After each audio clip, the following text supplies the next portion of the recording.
ಬೆಳಗಿನ ತಿಂಡಿಗೆ ನಾನಿವತ್ತು 1 ಕಪ್ ಅವಲಕ್ಕಿಯಿಂದ ತುಂಬಾ ರುಚಿಯಾಗಿರೋಂಥ ಆರೋಗ್ಯಕರವಾದಂಥ ಒಂದು ಬ್ರೇಕ್‌ಫಾಸ್ಟ್ ರೆಸಿಪಿನ ಮಾಡಿ ತೋರಿಸ್ತಾ ಇದ್ದೀನಿ.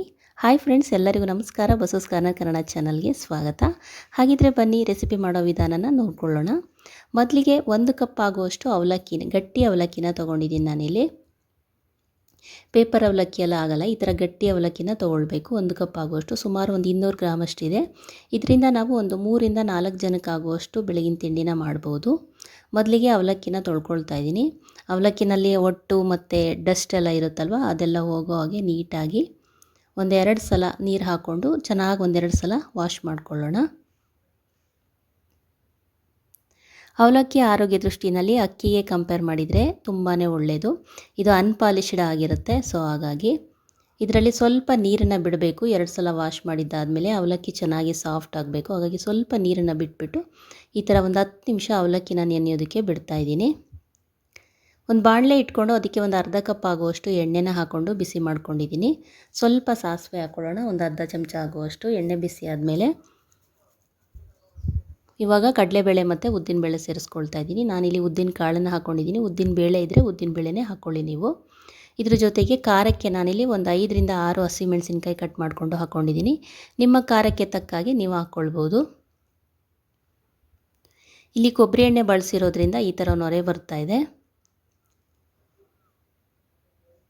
ಇವಾಗ ಒಂದು ಈರುಳ್ಳಿನ ಚಿಕ್ಕದಾಗಿ ಕಟ್ ಮಾಡಿಬಿಟ್ಟು ಹಾಕ್ಕೊಳ್ತಾ ಇದ್ದೀನಿ. ಸ್ವಲ್ಪ ಕರ್ಬೇವಿನ ಸೊಪ್ಪನ್ನು ಹಾಕ್ಕೊಂಡು ಫ್ರೈ ಮಾಡ್ಕೊಳ್ಳೋಣ. ನಾವೇನು ತೊಗೊಂಡಿದ್ದೀವಲ್ವ ಈರುಳ್ಳಿ ಎಲ್ಲ ಚೆನ್ನಾಗಿ ಫ್ರೈ ಆಗಬೇಕು. ಜೊತೆಗೆ ಹಸಿಮೆಣಸಿನ್ಕಾಯಿ ಖಾರ ಎಲ್ಲ ಎಣ್ಣೆಯಲ್ಲಿ ಬಿಡಬೇಕು. ಆ ಥರ ಒಂದು ಅರ್ಧ ನಿಮಿಷ ಚೆನ್ನಾಗಿ ಈ ಥರ ಹುರ್ಕೊಳ್ಬೇಕು. ಈಗ ಈರುಳ್ಳಿ ಎಲ್ಲ ಚೆನ್ನಾಗಿ ಫ್ರೈ ಆಗಿದೆ ಅಂದಮೇಲೆ ಇವಾಗ ನಾವು ಇದಕ್ಕೆ ಸ್ವಲ್ಪ ತರಕಾರಿನ ಸೇರಿಸ್ಕೊಳ್ಬೇಕಾಗತ್ತೆ. ನಾವು ಮಾಡ್ತಾ ಇರೋವಂಥ ಫುಡ್ಡು ಆರೋಗ್ಯಕರವಾಗಿರಬೇಕು ಅಂದರೆ ಈ ಥರ ಹಸಿ ತರಕಾರಿಗಳನ್ನ ಸೇರಿಸ್ಕೊಳ್ಬೇಕಾಗತ್ತೆ. ನೀವು ಯಾವುದಾದ್ರೂ ತರಕಾರಿ ಹಾಕ್ಕೊಳ್ಳಿ. ನಾನಿಲ್ಲಿ ಕ್ಯಾರೆಟು ಮತ್ತು ಬೀನ್ಸು, ಆಲೂಗೆಡ್ಡೆ, ಕ್ಯಾಪ್ಸಿಕಮ್ ಸೇರಿಸ್ಕೊಂಡಿದ್ದೀನಿ. ನೀವು ಯಾವುದು ಮನೇಲಿರುತ್ತೆ ಅದನ್ನು ಹಾಕ್ಕೊಳ್ಬೋದು. ಜೊತೆಗೆ ಗೆಡ್ಡೆಕೋಸು ಹಾಕ್ಕೊಳ್ಬೋದು, ಬಟಾಣಿ ಹಾಕ್ಬೋದು, ಮತ್ತು ಬೀಟ್ರೂಟ್ ಕೂಡ ಆ್ಯಡ್ ಮಾಡ್ಬೋದು, ಮತ್ತು ಸೀಮೆ ಬದನೆಕಾಯಿ, ಈ ಥರ ಯಾವುದಾದ್ರೂ ಹಾಕ್ಬೋದು. ಇದೇ ಥರ ಸಣ್ಣದಾಗಿ ಕಟ್ ಮಾಡಿಕೊಂಡು ಹಾಕ್ಕೊಂಡು ಫ್ರೈ ಮಾಡಿದರೆ ಬೇಗನೆ ಫ್ರೈ ಆಗುತ್ತೆ. ಹಾಗೆಯೇ ಬೇಯೋದಕ್ಕೆ ಕೂಡ ಈಸಿ ಆಗುತ್ತೆ. ಒಂದು ಅರ್ಧ ಫ್ರೈ ಆದಮೇಲೆ ತರಕಾರಿ ಟೊಮೆಟೊನ ಸೇರಿಸ್ಕೊಳ್ತಾ ಇದ್ದೀನಿ ನಾನಿಲ್ಲಿ. 2 ಹುಳಿ ಟೊಮೆಟೊ ತೊಗೊಂಡಿದ್ದೀನಿ, ಚಿಕ್ಕದಾಗಿ ಕಟ್ ಮಾಡ್ಕೊಂಡಿದ್ದೀನಿ. ಸ್ವಲ್ಪ ಅರಿಶಿನ ಹಾಕ್ಕೊಂಡು ಮಿಕ್ಸ್ ಮಾಡ್ಕೊಳ್ಳೋಣ. ಹುಳಿ ಟೊಮೆಟೊ ಹಾಕ್ಕೊಳ್ಳಿಲ್ಲ ಅಂತಂದರೆ ನೀವು ಕೊನೆಯಲ್ಲಿ ನಿಂಬೆಹಣ್ಣನ್ನು ಹಿಂಡ್ಕೊಳ್ಬೇಕಾಗತ್ತೆ. 1 ನಿಂಬೆಹಣ್ಣು ಬೇಕಾಗುತ್ತೆ ಇದಕ್ಕೆ.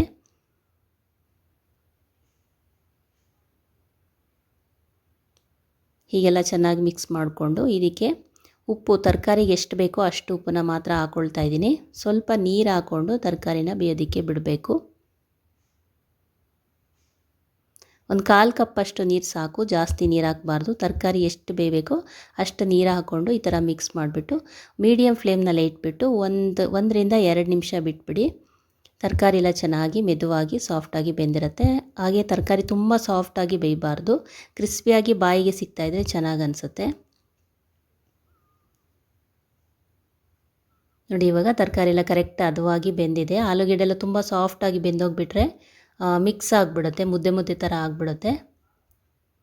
ಹಾಫ್ ಬಾಯ್ಲ್ ಥರ ಆಗಿರಬೇಕು. ಇವಾಗ ನೆನೆಸಿಟ್ಕೊಂಡಿರೋಂಥ ಅವಲಕ್ಕಿನ ನಾನಿಲ್ಲಿ ಸೇರಿಸ್ಕೊಳ್ತಾ ಇದ್ದೀನಿ. ನಾನು ತಗೊಂಡಿರೋ ಅಷ್ಟು ಅವಲಕ್ಕಿ ಮತ್ತು ಡಬಲ್ ಆಗಿದೆ ನೀರಲ್ಲಿ ನೆಂದು. ಇದಕ್ಕೆ ಅವಲಕ್ಕಿಗೆ ಎಷ್ಟು ಬೇಕೋ ಅಷ್ಟು ಉಪ್ಪನ್ನ ಹಾಕ್ಕೊಳ್ಬೇಕು. ಮೊದಲಿಗೆ ನಾನು ತರಕಾರಿಗೆ ಉಪ್ಪು ಹಾಕಿದ್ದೀನಿ.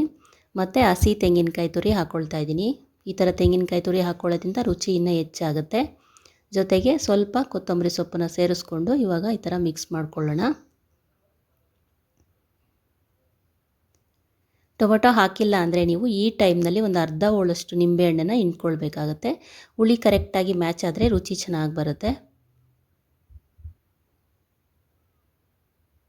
ಹಾಗೆ ಫ್ರೆಂಡ್ಸ್, ಯಾರೆಲ್ಲ ವಿಡಿಯೋನ ನೋಡ್ತಾ ಇದ್ದೀರಾ ದಯವಿಟ್ಟು ನಮ್ಮ ಚಾನಲ್ನ ಈಗಲೇ ಸಬ್ಸ್ಕ್ರೈಬ್ ಮಾಡ್ಕೊಳ್ಳಿ. ಹಾಗೆ ರೆಸಿಪಿ ಇಷ್ಟ ಆಗ್ತಾಯಿದ್ರೆ ಲೈಕ್ ಮಾಡಿ, ಸಪೋರ್ಟ್ ಮಾಡಿ. ಹೀಗೆಲ್ಲ ಚೆನ್ನಾಗಿ ಮಿಕ್ಸ್ ಆಗಿದೆ. ಇವಾಗ ಇದನ್ನು ಒಂದು ಪ್ಲೇಟಿಗೆ ಸರ್ವ್ ಮಾಡ್ಕೊಳ್ತಾ ಇದ್ದೀನಿ.